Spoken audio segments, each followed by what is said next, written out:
नमस्कार. घरचा स्वयंपाकमध्ये आपले स्वागत आहे. घरचा स्वयंपाकमध्ये आज आपण बनवणार आहोत साबुदाणा आणि बटाट्याचे उपासाचे पापड, जे अगदी मस्त होणार आहेत. तोंडात विरघळणारे खुसखुशीत पापड आपण इथं तयार करणार आहोत. तेव्हा हा व्हिडिओ शेवटपर्यंत पहा. चला तर रेसिपीला सुरुवात करूया. साबुदाणा बटाट्याचे उपासाचे खुसखुशीत तोंडात विरघळणारे पापड इथं आपण बनवत आहोत. तर त्याकरता मी इथं घेतलेला आहे 250 ग्रॅम साबुदाणा. खिचडीला जो साबुदाणा वापरतो त्या चांगल्या क्वालिटीचा कोणताही साबुदाणा घ्यायचा. आणि 250 ग्रॅम साबुदाण्यासाठी आपण इथं घेतलेले आहेत 1 किलो बटाटे. तर बटाटे स्वच्छ धुवून घ्यायचे. बटाटे उकडण्यासाठी घेतलेला आहे एक कुकर. तर कुकरमध्ये धुवून घेतलेले बटाटे घालायचे. कुकरमध्ये पाणी घालूया आणि आता हे बटाटे शिजवून घ्यायचे आहेत. पाणी खूप जास्त घालायचं नाही, तर अगदी प्रमाणात घालायचं. कुकरला झाकण लावते मी आणि बटाटा मऊसर शिजवून घेते. तर तुमच्याकडे मोठा कुकर असेल तर त्या कुकरमध्ये पाणी घाला आणि एखाद्या कोरड्या भांड्यामध्ये बटाटे ठेवा. वाफेवर सुद्धा बटाटे छान शिजतात. माझ्याकडे छोटा कुकर आहे म्हणून मी त्याच्यामध्ये पाणी घालून शिजवते. आणि आता बटाटा शिजतोय तोपर्यंत आपण घेतलेला साबुदाणा आपण एका कढईमध्ये घालून भाजून घ्यायचा आहे. मध्यम आचेवरती सतत परतून घेत घेत आपण हा साबुदाणा भाजून घ्यायचा आहे. साबुदाणा चांगला भाजला म्हणजे तो पटकन बारीक होतो. आणि हा साबुदाणा तुम्ही घरघंटीवरून सुद्धा दळून आणू शकता, पण त्याच्यामध्ये मिक्स पीठ येण्याची शक्यता असते. म्हणून अंदाजे 5 ते 7 मिनिट झालेले आहे. साबुदाणा मी भाजते आणि तो आता छान भाजायला लागलेला आहे. तर साबुदाण्याचे दाणे फुललेले दिसतात. अशा वेळी समजायचं की साबुदाणा व्यवस्थित भाजलेला आहे. साबुदाणा आपण चांगला भाजला म्हणजे तो हलका होतो आणि मिक्सरवरती दळताना सुद्धा त्याचे लवकर पीठ होतं.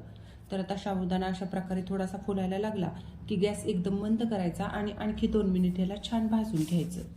साबुदाणा इथं भाजून झालेला आहे आणि थोडासा साबुदाणा मी तुम्हाला हातावर घेऊन दाखवते.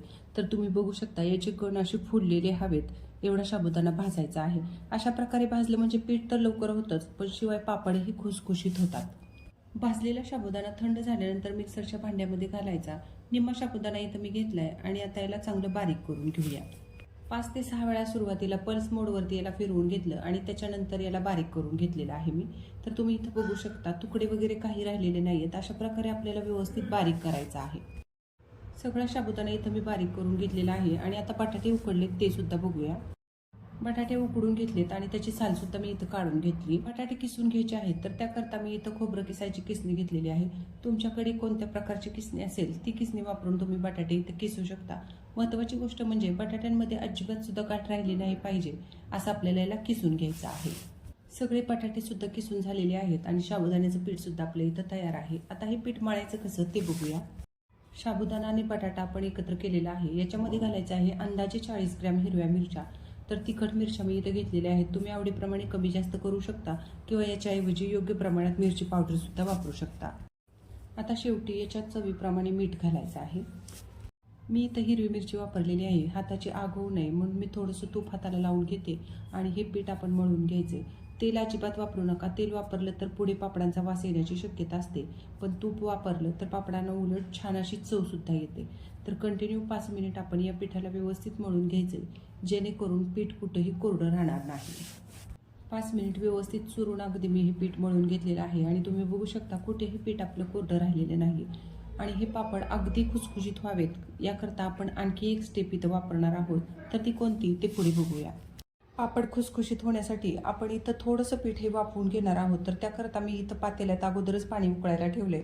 त्याच्यावर आता एक अशा प्रकारची चाळण ठेवायची आणि या चाळणीमध्ये आता एक ओला करून घेतलेला गमछा अंतरायचा. तुमच्याकडे कॉटनचं पातळसर कोणतंही कापड असेल ते घ्या, पण ते ओलं असावं. मळून घेतलेला पिठाचा गोळा या कपड्यावरती ठेवायचा. पीठ कपड्याने अशा प्रकारे झाकून घ्यायचं. याच्यावरती ताट घालायचं आणि 5 मिनिट फक्त मध्यम आचेवरती हे पीठ शिजवून घ्यायचं. मध्यम आचेवरती 5 मिनिट आपण हे उकडून घेतलेलं आहे पीठ. तर बघूया आता कसं उकडलंय ते. पिठावरचं कापड बाजूला काढते आणि आता तुम्ही बघू शकता पीठ अगदी मस्त उकडलेलं आहे. कलर सुद्धा याचा खूप सुंदर झालेला आहे. काळा वगैरे पडलेला नाहीये. हाताला सुद्धा पीठ खूप जास्त चिकटत नाही. पीठ आता मळायला घेणार आहोत, पण एक लक्षात घ्या, हे पीठ पूर्ण थंड झाल्यानंतरच आपल्याला मळायला घ्यायचं आहे. तर आता हे पीठ व्यवस्थित उकडलेलं असल्यामुळे याला अगदी थोडंसं मळून घेतलं तरी आपल्याला गोळ्या अगदी व्यवस्थित बनवता येतील.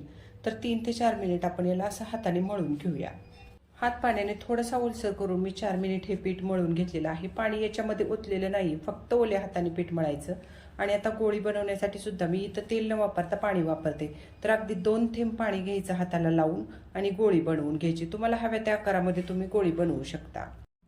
एका गोळीला 1 ते 2 थेंब पाणी हाताला लावून मी मळून घेतलेलं आहे. पाणी खूप जास्त लावायचं नाही, नाहीतर परत पापड लाटताना तो प्लास्टिकच्या कागदाला चिकटेल.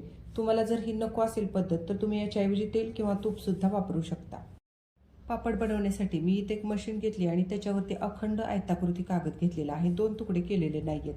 तर त्याच्यावरती आता थोडंसं आपण तूप लावायचं आहे. मी तेल लावत नाही, कारण तेल लावल्यानंतर पापडांचा काही दिवसांनी वास येण्याची शक्यता असते. तर आता पिठाची एक गोळी आपण कागदाच्या मधोमध ठेवायची. दुसऱ्या बाजूचा कागद आहे तो या गोळीवरती अशा प्रकारे दुमडून घ्यायचा आणि आता मशीनने थोडंसं प्रेस केलं की लगेच हा पापड तयार होतो. तुम्ही बघू शकता आता इथं पापड अगदी व्यवस्थित तयार झालेला आहे. पापड तुम्ही लाटण्याने लाटले किंवा अशा प्रकारे मशीनने जरी बनवले तरी महत्त्वाची गोष्ट लक्षात घ्यायची की या पापडांना प्रमाणापेक्षा जास्त प्रेस करून मोठं करायचं नाही, कारण आपण पीठ शिजवून घेतलेलं आहे. त्यामुळे ते अगोदरच मऊसर झालेलं असतं आणि खूप जास्त पातळ लाटलं किंवा मशीनने प्रेस केलं तर पापड आणखी पातळ होतो. चवीला तो एकदम छान लागतो आणि तेलात तळल्यानंतर फुलतो सुद्धा, पण वाळताना मात्र त्याला पातळ झाल्यामुळे उन्हामुळे क्रॅक पाडण्याची शक्यता असते. पापड वाळायला कसा घालायचा ते बघूया आता आपण. तर इथं मी फरशीवरती एक प्लास्टिकचा कागद ठेवलाय, त्याच्यावरती पापडाचा कागद उलटा करून टाकायचा. तर मी दाखवते त्याप्रमाणे अशा प्रकारे उलटा करायचा, हाताने थोडंसं प्रेस करायचं आणि अलगद हाताने आता हा प्लास्टिकचा कागद वरचा काढून घ्यायचा आहे. तर तुम्ही बघू शकता पापड अगदी मस्त झालेला आहे. मी हे तुम्हाला फक्त एक इथं पापड घरात घालून दाखवला, पण हे पापड आपल्याला सुरुवातीपासून उन्हातच वाळायला घालायचे आहे. एक पापड आता मी पोळपाटावर तुम्हाला लाटून दाखवते. अशा प्रकारे आता इथे एक कागद ठेवलाय आणि त्याच्यावरती गोळी ठेवून त्याच्यावरून मी दुसरा कागद ठेवलेला आहे. हाताने थोडंसं याला प्रेस करायचं आणि अलगद हाताने लाटण्याने आपण हे पापड लाटून घ्यायचं आहे. पीठ आपलं खूप छान झालंय, त्याच्यामुळे पापड पटकन लाटला जातो. पोळपाटावर पापड लाटणं किती सोपं आहे ते सुद्धा तुम्ही बघितलं. तर पहिल्याप्रमाणेच हा पापड सुद्धा आपण आता कागदावरती वाळायला घालूया. सगळे पापड मी इथं बनवून घेतलेले आहेत आणि उन्हामध्ये वाळायला घातलेले आहेत. सुरुवातीपासूनच आपण हे पापड उन्हामध्ये वाळायला घालायचे, कारण याच्यामध्ये बटाटा घातला असल्यामुळे ते जर सावलीत वाळवायला घेतले तर ते काळे पडण्याची शक्यता असते. तर हे पापड आता मी 2 दिवस कडक उन्हामध्ये वाळवून घेणार आहे. 2 दिवस कडक उन्हामध्ये पापड वाळवून घेतलेत आणि तुम्ही बघू शकता किती मस्त झालेले आहेत. त्याला क्रॅक वगैरे गेलेला नाहीये. अगदी मस्त आपले इथं पापड तयार झालेत. आणि आता आपण याला तळून बघूया. तळल्यानंतर तुमच्या लक्षातच येईल की अक्षरशः दुपटीने हा पापड फुलतो सुद्धा आणि अगदी तोंडात विरघळणारा खुसखुशीत असा तयार होतो. तेल गरम करून घेतले. गरम तेलामध्ये एक पापड घालायचा आणि आता तळताना झाऱ्याने थोडंसं प्रेस करायचं, म्हणजे तो वेडावाकडा होत नाही. तुम्ही बघू शकता इथं दुपटीने फुलणारा खुसखुशीत असा साबुदाणा बटाट्याचा पापड तयार आहे.